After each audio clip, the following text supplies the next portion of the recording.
भारत सरकार द्वारा वित्तपोषित एक केंद्रीय विश्वविद्यालय है। भारत की राजधानी दिल्ली स्थित यह विश्वविद्यालय 1922 में स्थापित हुआ था।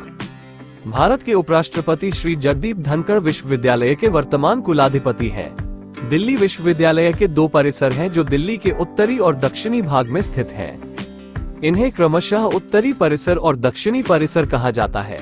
दिल्ली विश्वविद्यालय का उत्तरी परिसर में दिल्ली मेट्रो की पीली लाइन के साथ सुनियोजित ढंग से जुड़ा हुआ है और मेट्रो स्टेशन का नाम विश्वविद्यालय है।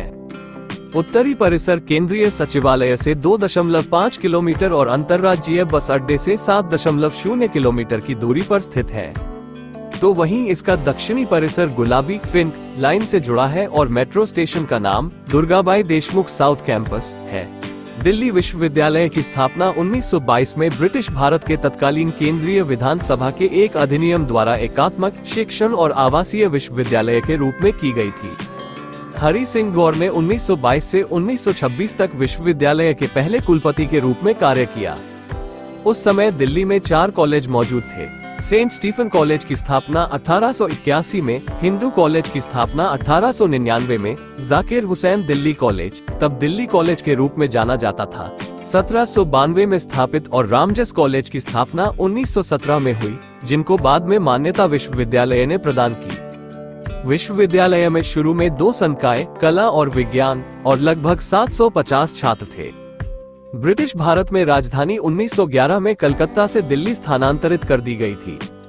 विकराल लॉज एस्टेट अक्टूबर 1933 तक भारत के वायसराय का निवास स्थान बन गया, जब इसे दिल्ली विश्वविद्यालय को दिया गया।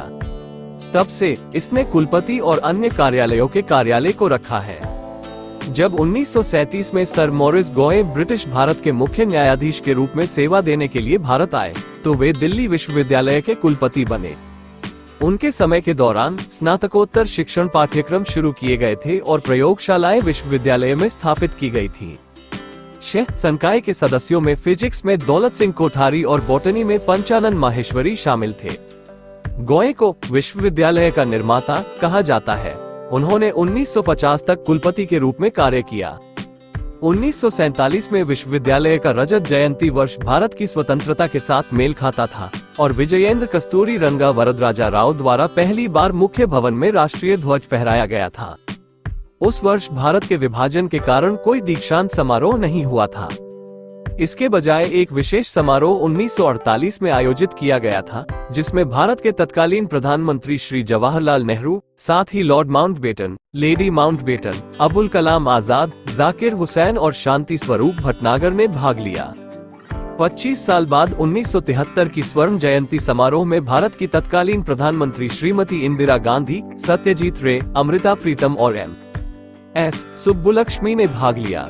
दिल्ली विश्वविद्यालय अपने इन 100 वर्षों में देश के 100 वर्षों का इतिहास भी समेट रखा है। विशेष रूप से यदि इसके आरंभिक 25 वर्षों की बात करें तो इसने भारतीय स्वतंत्रता संग्राम को बहुत करीब से देखा है। आजादी की लड़ाई में ब्रिटिश सत्ता से बेखौफ भिड़ जाने वाले और सत्ता प्राण गंवाने वाले कई क्रांतिकारी विश्वविद्यालय के विभिन्न कॉलेजों के छात्र रहे थे।